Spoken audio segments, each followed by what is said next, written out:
Okay, so మనం last క్లాస్లో మనం కొన్ని భౌతిక రాశులకి మితులు చూసాం. ఆ తర్వాత నేను కొన్ని భౌతిక రాశులు కూడా కొన్ని మితులు చూద్దాం. ఈ ఫార్ములా చూడండి. తర్వాత వచ్చి విశ్వ గురుత్వాకర్షణ స్థిరాంకం యొక్క ఈ ఫార్ములా చూద్దాం.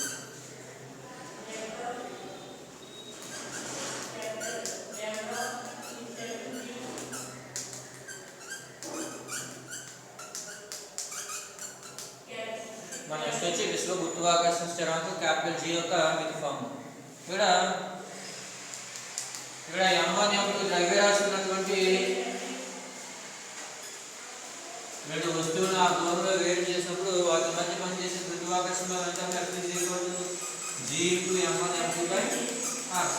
అదేనా, రెండు వస్తువుల మధ్య పనిచేసే గురుత్వాకర్షణ అంటే F G × M1 M2 R. అంటే G ఏం రాయొచ్చు, Fr² M1 M2.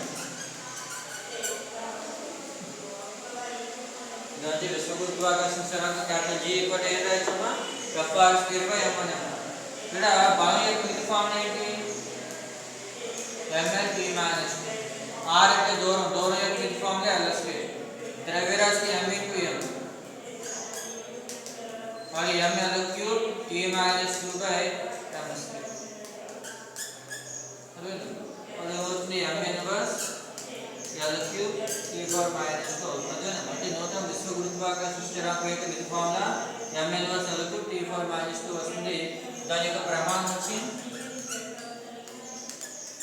బలానికి న్యూటన్, దూరానికి మీటర్ స్క్వేర్ బై ద్రవ్యరాశి కదా, కేజీ × కేజీ అంటే కేజీ స్క్వేర్. అంటే న్యూటన్ విశ్వ గురుత్వాకర్షణ స్థిరాంకం యొక్క ప్రమాణం వచ్చి newton metre square KG square అవుతుంది. దానికి మితి ఫార్ములా వచ్చి m inverse l³ t⁴ minus 2 అవుతుంది. అర్థమైంది. తర్వాత ప్లాంక్ స్థిరాంకం.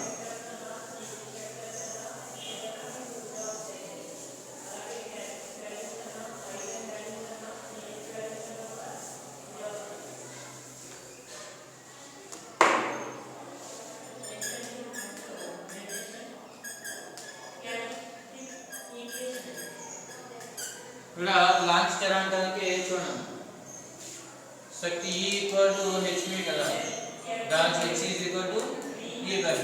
అంటే ప్లాంక్ స్థిరాంకం ఏం రాయొచ్చు, శక్తి బై పౌనఃపున్యం.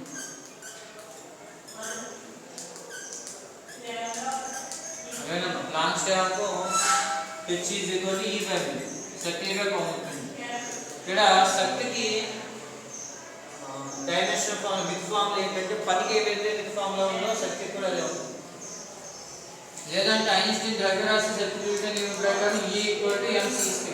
అదేనమ్మా, ద్రవ్యరాశి వేగం స్క్వేర్ గా రాసుకోవచ్చు. అదేనమ్మా, శక్తి ద్రవ్యరాశి వేగం హోల్² గా రాసుకుంటే ద్రవ్యరాశి మితి ఫార్ములా m, వేగానికి ఏంటి nt ఇన్వర్స్ హోల్². అంటే ml² t⁴ మైనస్ 2 అవుతుంది. శక్తి ఇదే సింపుల్ గా పనికి ఏ మితి ఫార్ములా ఉందో శక్తి కూడా అదే మితి ఫార్ములా ఉంది. పని శక్తి సిద్ధాంతం ప్రకారం మనం చేసిన పని శక్తి సమానం కదా, అందువల్ల డైరెక్ట్ అది రాస్తున్న పర్వాలేదు. లేదంటే ఈ ఫార్ములా ప్రకారం ఐన్స్టీన్ ద్రవ్యరాశి సబ్స్టిట్యూషన్ నియమం ప్రకారం E = mc², శక్తి ద్రవ్యరాశి వేగం హోల్² గా రాసుకుని m × nt ఇన్వర్స్ హోల్² గా రాసుకుంటే ఏమవుతుంది, ml² t⁴ మైనస్ 2 వస్తుంది. అంటే శక్తి యొక్క మితి ఫార్ములాకి ml² t⁴ మైనస్ 2 బై పౌనఃపున్యానికి ఏంటి t ఇన్వర్స్ కదా, అప్పుడు ml² t⁴ మైనస్ 2. ఈ t ఇన్వర్స్ పైకి ఉంటే ఏమవుతుంది, t అవుతుంది. అంటే ml² t⁴ మైనస్ 1. అదే ప్లాంక్ స్థిరాంకం యొక్క మితి ఫార్ములా వచ్చి ఏమవుతుంది, ml² t⁴ మైనస్ 1. అలాగే దాని యొక్క ప్రమాణం వచ్చి పని జౌల్స్ తో కొలుస్తాం, పౌనఃపున్యం సెకండ్ ఇన్వర్స్ తో కొలుస్తాం. ఈ సెకండ్ ఇన్వర్స్ పైకి వెళ్ళిపోతే జౌల్ సెకండ్. అదేనమ్మా, అంటే ప్లాంక్ స్థిరాంకం యొక్క ప్రమాణం వచ్చి జౌల్ సెకండ్. అలాగే మితి ఫార్ములా వచ్చి ml² t ఇన్వర్స్ అవుతుంది. తర్వాత తలదన్యం.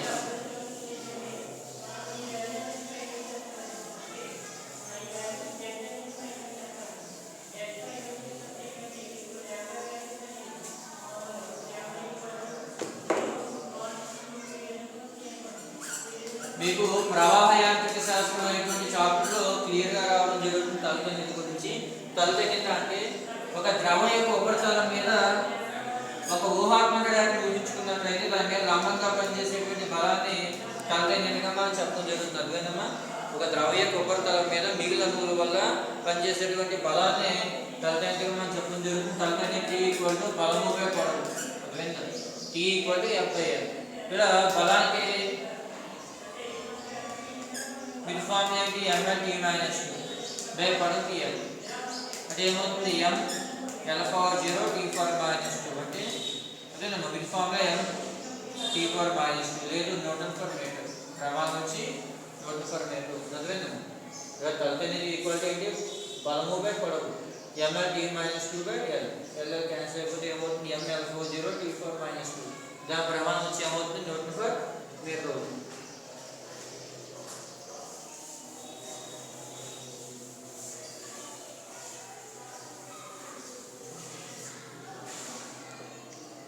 తర్వాత విశిష్ట ఉష్ణం.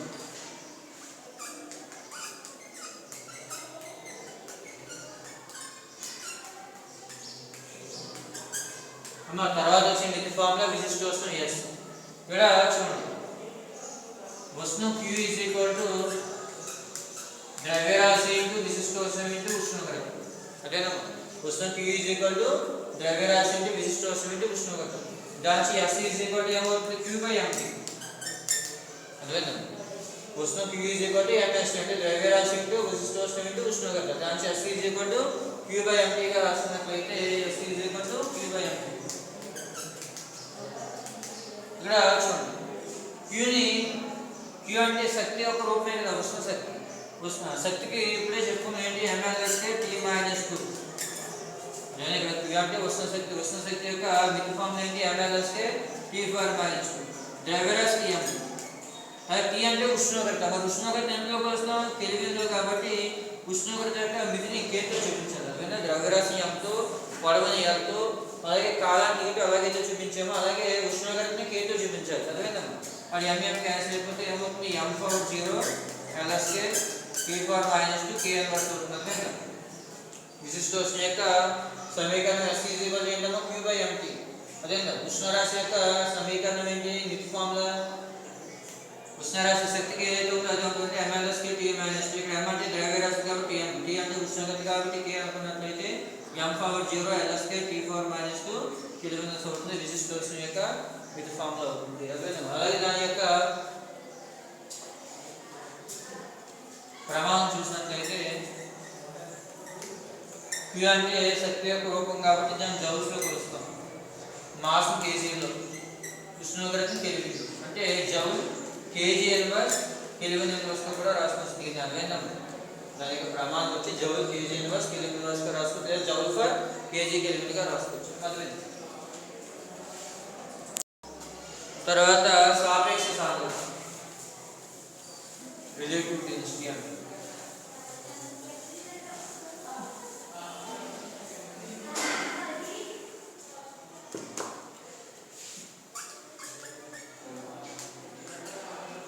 ఇక్కడ సాపేక్ష సాంద్రత గాలిలో సాంద్రత బై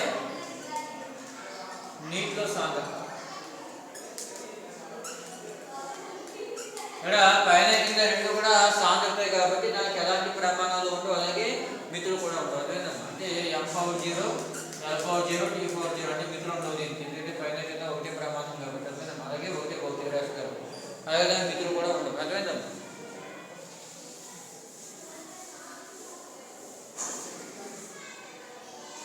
తర్వాత సమతల కోణం.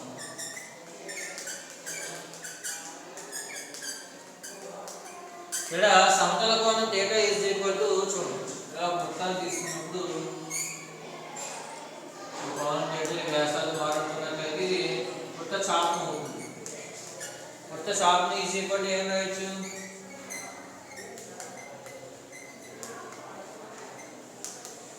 కోణము ఇంటూ వ్యాసాలు. అంటే కోణం θను వ్యాసార్థం r గా రాసుకోవచ్చు. మనకు కావాల్సిన కోణం కదా, కోణం ఏం రాయొచ్చు? వృత్త చాపము బై వ్యాసార్థం. ఇక్కడ చాపం అన్న పొడవుకు సంబంధించిందే, వ్యాసార్థం అన్న పొడవుకు సంబంధించిందే కాబట్టి దీనికి ఎలాంటి మితులు ఉండవు. సమతల కోణానికి ఎలాంటి మితులు ఉండవు. అలాగే మితులు ప్రమాణం నుంచి రేడియన్స్. కోణాన్ని రేడియన్స్లో కొలుస్తాం కదా, దాని ప్రమాణం వచ్చి రేడియన్స్.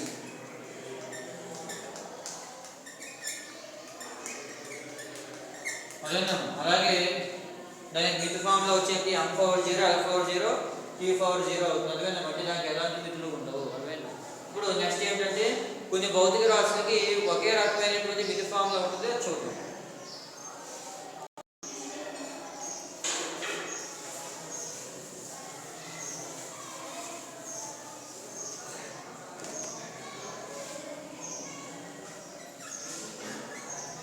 ఒకే మిత్ ఫామ్లో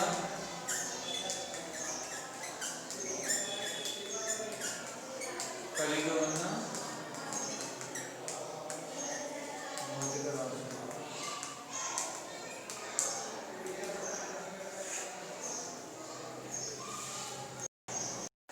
ఇప్పుడు చూడండి, ఒకే మిత్ ఫామ్లో కలిగి ఉన్నటువంటి భౌతిక రాశులు బలం, భారం, తన్యత, అభిలంబ పరిచర్య, ఉత్తాపం, ఘర్షణ బలం, శక్తి. ఇలా బలానికి సంబంధించినవన్నింటికి కూడా ఒకటే మిత్ ఫామ్లో mL/t-12. ఇక్కడ బలం అంటే F = ma కదా, రెండో నియమం ప్రకారం దాని యొక్క మిత్ ఫామ్లో mL/t-2. భారం అంటే వెయిట్ W = mg. ద్రవ్యరాశి అంటే గుర్తు కాదు, దానికి కూడా mL/t-2. Tanya T = mg.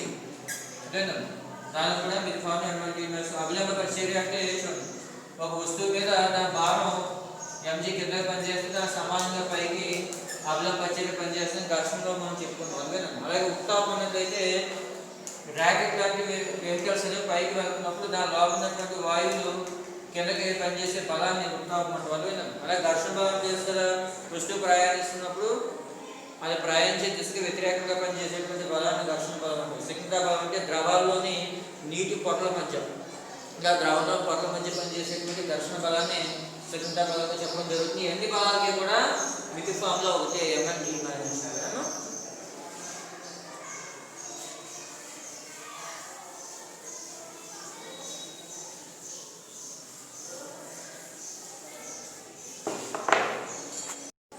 తర్వాత చూడండి, పని, శక్తి, అందులో కూడా స్థితి శక్తి, గతి శక్తి. అలాగే టార్క్, ఉష్ణమైన కూడా శక్తి యొక్క ఒక రూపం. అందుకని టార్క్ అంటే బలము ఇంటూ భాగం మధ్య లంబ దూరం. శక్తి అంటే ఏంటి, బలము ఇంటూ స్థానపరం. శక్తి అంటే పొటెన్షియల్ ఎనర్జీ అన్నట్లయితే mgh. అదేనమ్మా, గతి శక్తి అంటే ½ అలాగే పని. ఈ నాలుగింటికి కూడా పని అంటే బలము ఇంటూ స్థానపరం, W/S, F/S, W = ఇలా ఈ నాలుగింటికి కూడా ఒకే మిత్ ఫామ్లో mL/t-2 అనేటువంటిది రావడం జరుగుతుంది. అందుకని పనికి, శక్తికి, టార్క్కి, ఉష్ణానికి నాలుగింటికి ఒకే మిత్ ఫామ్లో ఉండడం జరుగుతుంది. పని అంటే బలం ఇంటూ స్థానపరం ఉంటుంది. అలాగే శక్తి అన్నట్లయితే అందులో శక్తి, గతి రెండు విధంగా తీసుకోవచ్చు. టార్క్ W బలం ఇంటూ భాగం లంబ దూరం. ఆ ఉష్ణమన్న కూడా శక్తి యొక్క ఒక రూపం. ఈ నాలుగింటికి సంబంధించి మిత్ ఫామ్లో ఏమొస్తున్నామో mL/t-2 అనేటువంటిది రావడం జరుగుతుంది.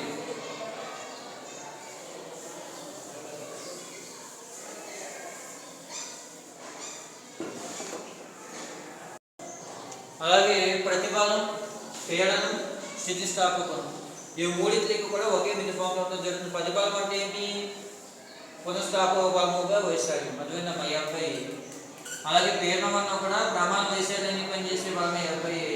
స్థితిస్థాపకం అంటే ఏంటి, ప్రతిబలముపై వికృతి, అదే వికృతికి అలాగా ప్రమాణం ఉండవు కాబట్టి ప్రతిభానికి ఏముందో అది. అందువల్ల ఈ మూడింటికి కూడా ఒకే మిత్ ఫామ్లో ఉండడం జరుగుతుంది. అర్థమైందండి, ఏంటి ప్రతిబలానికి, పీడనానికి, స్థితిస్థాపకం మూడింటికి కూడా mL/t-2 అనేటువంటి మిత్ ఫామ్లో మాత్రమే ఉంటుంది.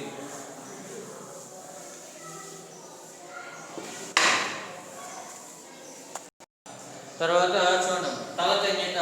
తలతన్యత అంటే ఆల్రెడీ మనం చెప్పాం, ఏంటి, ఒక ద్రవ సర్ఫేస్ మీద, ఒక ద్రవ ఉపరితలం మీద లంబంగా పనిచేసే బలం తలతన్యత అంటే mPa.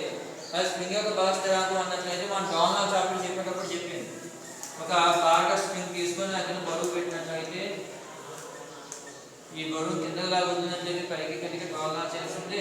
మనం ప్రయోగించే బలమే స్థానభ్రంశం, కండోపాత్రం దిశలో వ్యతిరేకంగా ఉందని చెప్పాం. ఇక్కడ ప్రపోజల్ కాన్స్టెంట్ తీసేది k పెట్టాలి, F = -kx. ఇక్కడ మైనస్ అనేటువంటిది వ్యతిరేకంగా పనిచేస్తుంది చెప్పడానికి, కాబట్టి పరిమాణం తీసుకుంటుంది, మైనస్తో పని లేదు. F = kx గా రాస్తుంది, k = F/x.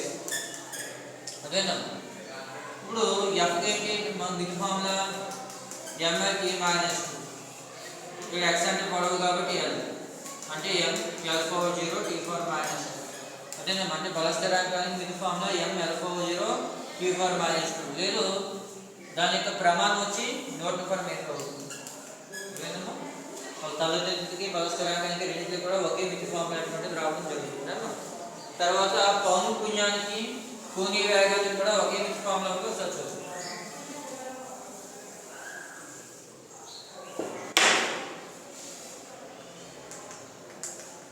పౌనఃపున్యం ఈజ్ ఈక్వల్ ఏంటి కంపనాల సంఖ్యపై కాలం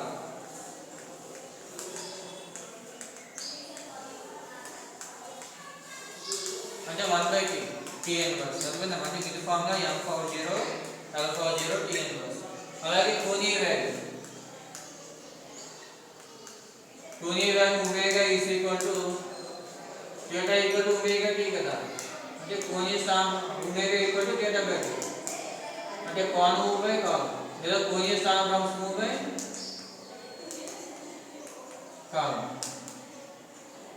అంటే θ/t θకి ఎలాంటి ప్రమాణంలో ఉందో కాలానికి ఉంటుంది కాబట్టి 1/t అంటే ఏమవుతుంది m power 0 l power 0 t inverse అంటే దాని అర్థం పౌనఃపున్యానికి కోణీయ వేగానికి ఒకే మిన్ ఫార్ములా ఏర్పడడం ఉండడం జరుగుతుంది. అర్థమైందా?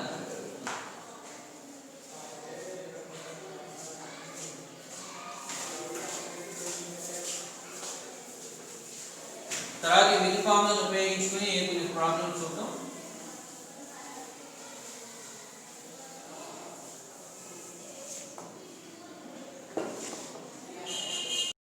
ఇక్కడ చూడండి half mv square equal to mgh అనేటువంటి సమీకరణం ఇచ్చాడు. అందులో m అనే ద్రవ్యరాశి g అనే గుణితనాన్ని h అనే ఎత్తుని చూపించినట్లయితే ఈ సమీకరణం మిగులు ప్రకారం సరైనదేనా అన్నాడు. దాని కాన్సెప్ట్ చూద్దాం.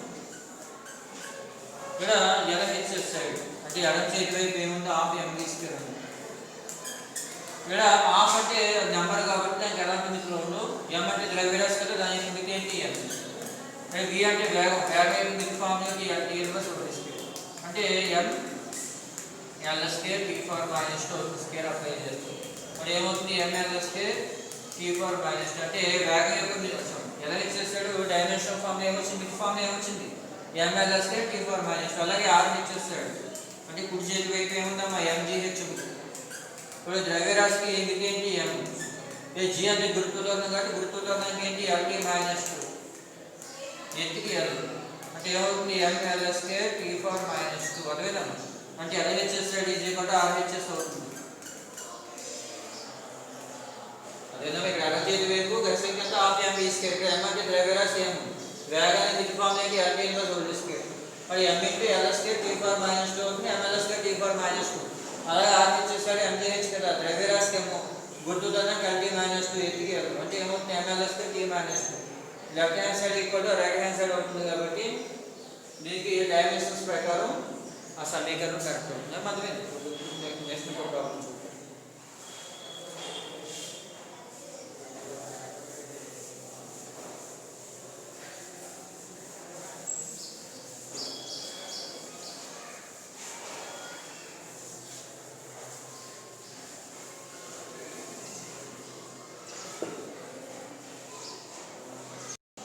ఇప్పుడు చూడండి ఒక వస్తువు యొక్క వేగం అనేది కాలంతో పాటు మారుతున్నట్లయితే ఆ సమీకరణాన్ని మనం దేని ద్వారా చూపిస్తున్నాం v equal to at square plus bt plus k అనే సమీకరణం ద్వారా ఒక వస్తువు యొక్క వేగంగా కాలంతో పాటు ఏ విధంగా మారుతుందో మనం చూపించడం జరిగింది. ఇక్కడ v అనేది వేగం t అనేది కాలం అనుకున్నట్లయితే వాటి యొక్క ప్రమాణాలు ఎందులో ఉన్నాయంటే SIలో ఉన్నాయి. అదేనమ్మా SI వ్యవస్థలో వాటి యొక్క ప్రమాణాలు చెప్పినట్లయితే ABC యొక్క ప్రమాణాలు ఏంటి అడుగుతున్నాడు. అదేనా ఇక్కడ మిథున యొక్క సజాతీయ సూత్రం ప్రకారం అదేనా మిథున యొక్క సజాతీయ సూత్రం సజాతీయ అంటే ఏంటి ఒకే ప్రమాణం ఉన్నటువంటి భౌతిక రాశులు మాత్రమే మనం కలపాలి.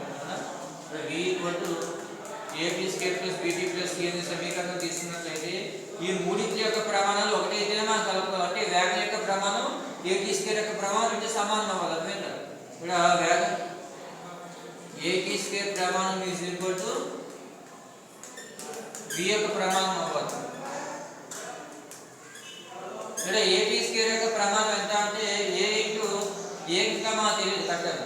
t స్క్వేర్ యొక్క ప్రమాణం ఎంత అవుతుంది సెకండ్ స్క్వేర్. అదేనా t అంటే కాలం కదా కాలానికి ఏంటి ప్రమాణం సెకండ్ p స్క్వేర్ కాబట్టి second square is equal to వేగానికి ఏంటి మీటర్ పర్ సెకండ్ అదేనా అంటే a ఈజ్ ఈక్వల్ టు ఏమవుతుంది metre by second into second square అంటే మీటర్ పర్ సెకండ్ క్యూబ్ అవుతుంది అంటే a యొక్క ప్రమాణం ఏమవుతుంది మీటర్ పర్ సెకండ్ క్యూబ్ అర్థమైందా ఇక్కడ at స్క్వేర్ యొక్క ప్రమాణం ఎంత ఉందో bt యొక్క ప్రమాణం ఎంత ఉందో c యొక్క ప్రమాణం అంత ఉన్నప్పుడు మాత్రమే ఈ మూడింటిని కలపగలం ఈ కలిపిన మూడింటిని v కి ఈక్వల్ చేసినప్పుడు అర్థం ఈ v యొక్క ప్రమాణం ఇండివిజువల్ గా వీటి యొక్క ప్రమాణం సమానమే at స్క్వేర్ యొక్క ప్రమాణం is equal to a by v యొక్క ప్రమాణం at స్క్వేర్ యొక్క ప్రమాణం ఎంత అవుతుంది a into s square time second కదా వేగానికి ఏంటి మీటర్ పర్ సెకండ్ అంటే a is equal to metre by second into second square metre per second cube అవుతుంది అలాగే bt యొక్క ప్రమాణం ఈజ్ ఈక్వల్ టు v యొక్క ప్రమాణం అదేనమ్మా b ఇంటూ t యొక్క ప్రమాణం ఏంటి సెకండ్ అదేనమ్మా అలాగే వేగం యొక్క ప్రమాణం ఏంటి మీటర్ పర్ సెకండ్ s అని రాస్తే సరిపోతుందా b equal to metre by second into second అంటే ఏమవుతుంది మీటర్ పర్ సెకండ్ అంటే b యొక్క ప్రమాణం ఏమవుతుందమ్మా metre per second square bt యొక్క ప్రమాణం ఈక్వల్ టు v యొక్క ప్రమాణం అంటే b into second is equal to metre per second b equal to m by s into s అంటే మీటర్ పర్ సెకండ్ స్క్వేర్ అలాగే నెక్స్ట్ c యొక్క ప్రమాణం c యొక్క ప్రమాణం ఈజ్ ఈక్వల్ టు v యొక్క ప్రమాణం అప్పుడు c ఈజ్ ఈక్వల్ టు ఏం రాసామా వేగం యొక్క ప్రమాణం ఏంటి మీటర్ పర్ సెకండ్ అర్థమైందా అంటే a యొక్క ప్రమాణం వచ్చి మీటర్ పర్ సెకండ్ క్యూబ్ అవుతుంది b యొక్క ప్రమాణం వచ్చి మీటర్ పర్ సెకండ్ స్క్వేర్ అవుతుంది c యొక్క ప్రమాణం వచ్చి మీటర్ పర్ సెకండ్ అవుతుంది అర్థమైందా ఈ విధంగా మిత్రుల యొక్క సజాతీయ సూత్రాన్ని ఉపయోగించుకుని వేగం కాలం యొక్క మిత్రులు తెలిసినట్లయితే ఏబిసి స్థిరరాశులకు మిత్రులు కూడా ప్రమాణాలు కూడా మనం కనుగొనవచ్చు అర్థమైందా మా క్వశ్చన్ అడిగిన దగ్గర ఏబిసి యొక్క ప్రమాణాలు యొక్క అడుగుతున్నారు వేగం కాలం యొక్క ప్రమాణం ఎస్ఐ రాశులు తీసుకున్నారు ఈ విధంగా ఏబిసి యొక్క ప్రమాణాలు